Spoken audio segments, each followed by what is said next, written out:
안녕하세요. 차쌈TV 라연입니다. 이번 영상은 지난 영상에 이어서 올류 렉스턴 관련된 영상이고요.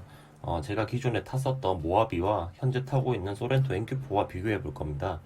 일단 모하비는 현재 모하비 더 마스터라는 신형이 출시가 됐고, 이제 렉스턴 같은 경우도 저는 G4 렉스턴을 소유했었는데 올류 렉스턴이 이제 출시 직전이잖아요. 그런데 올류 렉스턴은 이제 제가 스터디를 하면서 이제 제가 과거에 안 좋아했던 부분에 대한 변경사항 그리고 기타 변경사항을 모두 확인을 해서 주행 관련 부분은 큰 변화가 없을 거라고 보입니다. 그래서 충분히 리뷰가 가능할 것 같고요. 모하비는 거의 풀체인지에 버금가게 바뀌었지만 이제 제가 일단 모하비 더 마스터는 시승을 해봤고 또 모하비 차량은 제가 신차로 구입해서 4달 정도 탔었기 때문에 이 부분에 대한 리뷰도 무리가 없을 것 같고요. 뭐 소렌토는 현재 2달째 출고해서 타고 있기 때문에 이 부분도 문제가 없을 것 같습니다. 그래서 제가 비교하려는 대상은 올류 렉스턴, 모하비 더 마스터, 그리고 소렌토 신형 MQ4 모델입니다. 그럼 시작하겠습니다. 네, 첫 번째는 디자인입니다. 실내외 디자인은 뭐 개인 취향이 아주 많이 타는 부분이고 호불호가 있기 때문에 제 기준으로 말씀을 드리겠고요. 일단 모하비 더 마스터랑 올류 렉스턴이 뭐 별 3개를 획득할 수 있을 것 같고요. 그리고 소렌토 큐퍼는 아무래도 좀 마감이라든지 좀 고급감에서 조금 결여되는 부분이 있어서 별 2개를 줘봤습니다. 다음 차량 가격입니다. 자, 풀옵션의 최고 등급 기준으로 했고요. NQ4가 4,887만원, 렉스턴이 5천만원, 모하비가 5,790만원으로 3개, 2개 하나를 획득을 했습니다. 네, 다음은 승차감입니다.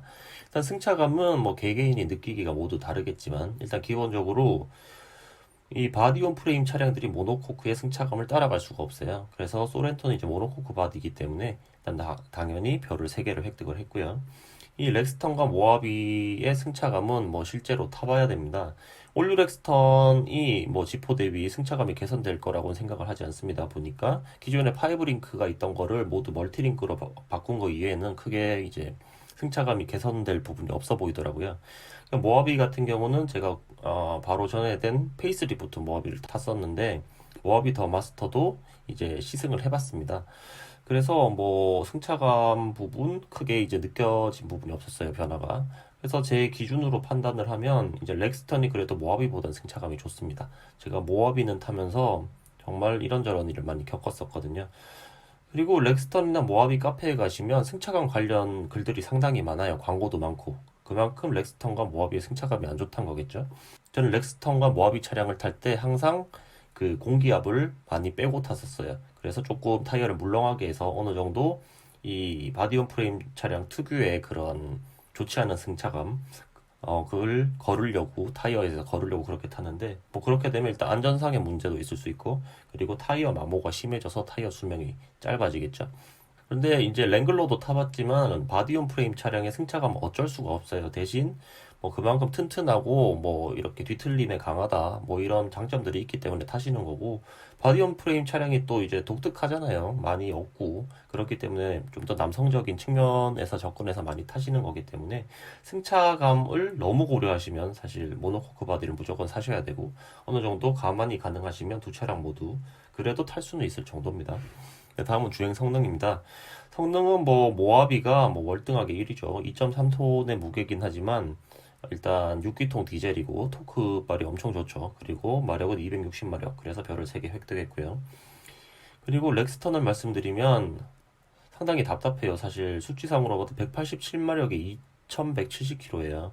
소렌토랑 단순 비교하면 일단 마력이 43마력 정도 소렌토가 더 좋음에도 불구하고 일단 공차 중량이 뭐 400km 이상 차이가 납니다. 이렇게 되면 뭐 소렌토에 성인 남자 6명이나 7명을 태우고 다니는 그런 뭐 상황이기 때문에 당연히 차가 잘 나갈 수는 없겠죠. 사실 모하비 같은 경우는 제가 타면서 차가 굼뜨다 이런 느낌은 한 번도 받아본 적이 없고요. 그만큼 잘 나갑니다. 소렌토는 뭐 그냥 괜찮게 나간다 이 정도고 렉스턴은 답답합니다. 요거는 팩트고요. 다음은 유지비입니다. 유지비는 뭐 올류 렉스턴이나 모하비 정도 타실 급 정도 되면 크게 유지비를 고려는 안 하실 것 같아요. 왜냐면 거의 5천만 원에 육박하는 차량들이기 때문에. 그런데 이제 뭐 단순 유지비를 비교해드리면 소렌토는 1600cc 하이브리드 모델 기준입니다. 그래서 일단 건보료 할증이 없고요. 그리고 자동차세가 저렴하고 뭐 연비는 월등히 좋겠죠. 그리고 올류 렉스턴은 일단 2점이라서 이제 자동차세가 저렴하고 모하비 대비 또 건보료도 저렴해서 별 2개, 연비도 조금 좋긴 좋습니다. 그리고 모하비는 뭐 모든 면에서 이 두 차량보다는 좋지 않기 때문에 별을 하나를 줬고요. 다음은 고급감입니다. 뭐 고급감 면에서는 이게 어떻게 수치상으로 비교를 할 수가 없잖아요. 사람이 보고 느끼고 타면서 뭐 마음으로 느끼고 눈으로 느끼고 이런 부분이기 때문에 일단 페이스리프트된 모하비 더 마스터가 뭐 월등하게 1위라고 생각합니다. 뭐 외부 마감, 내부 실내 뭐 전체적으로 가장 고급스럽다고 보이고요. 그리고 올류 렉스턴은 뭐 많이 바뀌긴 했지만 모하비 대비해서는 그래도 조금 떨어지는 부분들이 있기 때문에 별 2개를 줬고 소렌토는 하나를 줘봤습니다. 그리고 다음은 마감 및 전체적 완성도입니다. 자, 이 부분도 실제로 뭐 스펙으로 비교를 할 수는 없어요. 왜냐면 조립 품질이라든지 아니면 뭐 도장 품질 아니면 마감 품질 그리고 깨알 디테일 뭐 이런 부분들에 따라서 결정되는 건데 일단 모하비 같은 경우가 가장 마감 및 완성도가 좋았던 것 같습니다. 그래서 3개를 줬고요. 그리고 소렌토가 사실 뭐 마감은 뭐 평균적인 마감이고 완성도도 뭐 평균적입니다만 이 렉스턴이 조금 그게 있어요. 편차가 있어요. 어떤 부분은 이 부분을 이렇게까지 했어? 이런 부분도 있는데 또 어떤 부분은 정말 실망스러운 부분이 있거든요. 눈에 잘 안 보이는 부분을 보면 조금 대충 마감하고 이런 부분들이 보였어요. 그래서 소렌토랑 렉스턴을 둘 다 별 2개를 줘봤고요. 다음은 중고가 방어입니다. 중고가 방어는 이 세 차량 모두 다 좋죠. 그런데 이제 모하비나 소렌토가 월등히 좋기 때문에 별 3개를 줬고요. 그 다음에 렉스턴 같은 경우는 2개를 줘봤습니다. 네, 다음은 브랜드 인지도 및 AS입니다. 사실 AS는 대한민국에서 현대 기아차를 따라올 수가 없죠. 그리고 브랜드 인지도도 이제 쌍용차 같은 경우에 최근에 뭐 계속 적자를 기록하면서 뭐 마인드라 그룹에서 투자를 한다 안 한다 막 이러면서 계속 뭐 밀당도 하고 말이 많잖아요.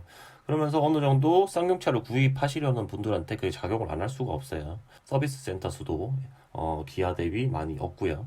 그래서 모하비랑 소렌토가 별 3개, 렉스턴을 2개 정도 줘봤습니다. 그렇다고 쌍용 AS 센터를 뭐 못 쓸 정도는 아니거든요. 뭐 좋은 점도 있어요. 기아는 어느 정도 이제 딱 해줄 것만 해주는데 쌍용은 이제 가면 그 기사분들이 막 옛날 그런 정처럼 뭐 조금 더 해주고 그리고 그냥 가도 뭐 예약 없이 가도 그냥 좀 봐주고 이런 경우도 있거든요. 그런 면에서는 좀 더 이제 쌍용이 낫다고 볼 수도 있겠죠. 네, 다음은 총평입니다. 일단 이제 별을 지금까지 8개 항목에서 받은 별을 다 합쳐봤고요. 소렌토가 22개, 모하비가 21, 렉스턴이 18개입니다. 뭐 이건 단순적인 그냥 별의 수치라고 보시면 될 것 같고 그 차가 좋다 안 좋다를 판단하는 기준은 될 수 없습니다. 왜냐면 뭐 이렇게 가격이 단순히 비싸다, 보통이다, 싸다 이렇게 판단을 했잖아요. 그런데 그 사이 갭이 클 수도 있고 작을 수도 있기 때문에 이 부분은 그냥 별의 총합으로 봐주시면 좋을 것 같고요. 소렌토는 일단 고급감이 좀 결여가 됐습니다.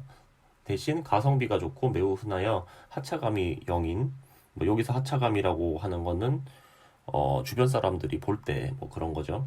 뭐 요즘 워낙 비싼 수입차도 많고 그래서 일반 국산차나 어느 정도 저렴한 독일차나 이런 데서 하차감을 느끼긴 어렵지만 그래도 어느 정도의 하차감을 말씀드리는 겁니다. 하차감이 뭐 소렌토는 없다고 그렇게 보이고요. 대신 실용적이고 패밀리형 국민 SUV로 접근을 하시면 상당한 만족을 가지실 수 있을 것 같고요. 다음은 모하비입니다. 모하비는 가격, 승차감, 유지비에서 마이너스를 받았고요. 모하비는 비싸고 승차감이 안 좋으나 주행 성능, 고급감 및 대중의 인식이 우수함. 뭐 40대, 50대 이상 분들한테 모하비는 뭐 국산차 끝판대장 이런 이미지가 여전히 있고 더 마스터로 바뀌면서 뭐 실내외 디자인까지 잡았기 때문에 사실 3.0 디젤 엔진을 장착한 뭐 대형 SUV가 없잖아요. 우리나라에 유일무이하기 때문에 이 부분은 여전히 존재를 하고 그런 면에서 뭐 충분한 하차감이 아직까지 있다고 생각이 됩니다. 다음은 렉스턴입니다. 렉스턴은 중고 가격, 브랜드, AS, 마감, 성능에서 마이너스를 받았고요. 렉스턴은 상품성이 충분하고 현기차에 좋은 대안이 될 수 있지만 승차감이 좋지 않고 이제 가장 약점인 쌍용차라는 그런 단점이 있죠. 물론 쌍용차를 좋아하시는 분들도 있지만 이제 쌍용차의 현재 상황이 있기 때문에 그런 면에서 선뜻 렉스턴을 선택하시려면 조금 고민이 되는 건 사실이에요. 하지만 뭐 이 정도 현재 G4는 조금 떨어졌다고 저는 생각을 하는데 제가 궁금해서 산 경향이 있지만 이번에 올류로 바뀌면서 상품성이 정말 많이 개선이 됐다고 생각을 합니다. 그래서 렉스턴 같은 경우는 뭐 이 세 차량 그냥 단순 별점에서는 뭐 3위를 했지만 충분히 매력적인 차량이라고 생각을 해요. 네, 다음은 이제 제가 볼 때 모든 면을 고려했을 때 이제 평가를 하면 일단 모하비가 1등, 렉스턴 2등, 소렌토가 3등 같아요. 물론 뭐 이게 가격 순이겠죠. 네, 뭐 그런데 제가 실제로 느낀 것도 뭐 이렇게 느낍니다. 그런데 돈을 어느 정도를 고려한다면 이 세 차량 중에서는 올류 렉스턴을 살 것 같습니다. 기존의 G4는 사실 상당히 떨어졌어요. 여기 만약에 G4 렉스턴이 들어왔다면 3위였을 겁니다. 소렌토가 위로 올라가고. 그런데 G4 렉스턴에서 상당히 마음에 안 들었던 부분, 예를 들어서 그 전자식 이번에 8단으로 바뀌었죠. 그리고 전방 라이트가 또 LED로 바뀌었죠. 뭐 그런 부분들에서 이제 플러스 요인이 있기 때문에, 그리고 좋지 않았던 디자인의 일부도 개선되고요. 그래서 2위를 준 거고, 뭐 경제 상황을 고려를 한다면 저라면 렉스턴을 살 것 같아요. 왜냐면 저는 뭐 달리는 것보다는 그냥 차를 이동 수단으로 많이 타고 그냥 눈으로 만족을 하는 스타일이거든요. 그래서 렉스턴을 살 것 같고, 한 가지 또 간단하게 말씀드리고 싶은 거는 이제 팰리세이드랑 또 비교하시는 분들이 있잖아요. 제가 팰리세이드가 그렇게 많이 팔림에도 이제 안 사본 이유는, 일단 산타페의 뭐 어느 정도 형 버전이다 요런 인식 때문에 제가 안 사고 있어요. 뭐 산타페랑 뭐 조금 뭐 6인승 뭐 이런 부분들에서 개선이 있지만, 산타페랑 뭐 그냥 껍데기만 더 큰 차다 뭐 왜냐면 엔진이나 뭐 이런 게 다 똑같잖아요. 그래서 그런 인식 때문에 이제 안 사고 있고, 팰리세이드는 앞으로도 안 살 것 같아요. 그리고 과거에 이제 G4 렉스턴과 팰리세이드를 비교하면 솔직히 말씀드리면 팰리세이드가 상품성이 더 좋습니다. 그래서 팰리세이드를 사는 게 맞는데, 저는 팰리세이드가 별로 마음에 안 들어서 G4 렉스턴을 샀었고요. 사실 이제 현재의 올류 렉스턴과 비교를 한다면 6인승이 굳이 필요가 없으시면 렉스턴이 훨씬 나은 선택이 아닐까 생각을 합니다. 저라면 다시 올류 렉스턴을 살 것 같고요. 그렇지만 뭐 개개인이 생각하는 부분도 다 다르고, 그리고 예산도 다 다르기 때문에 뭐 최종적인 선택은 이제 소비자분들이 하시는 거고요. 이거 뭐 제가 코멘트 드린 부분들은 제가 이제 세 종류의 차량을 소유하고 타보면서 느꼈던 점들을 말씀드린 거니까 어느 정도까지 이제 참고로 이용하시면 좋을 것 같습니다. 그러면 오늘은 여기까지 하겠습니다. 차삼TV 라이언이었습니다. 감사합니다.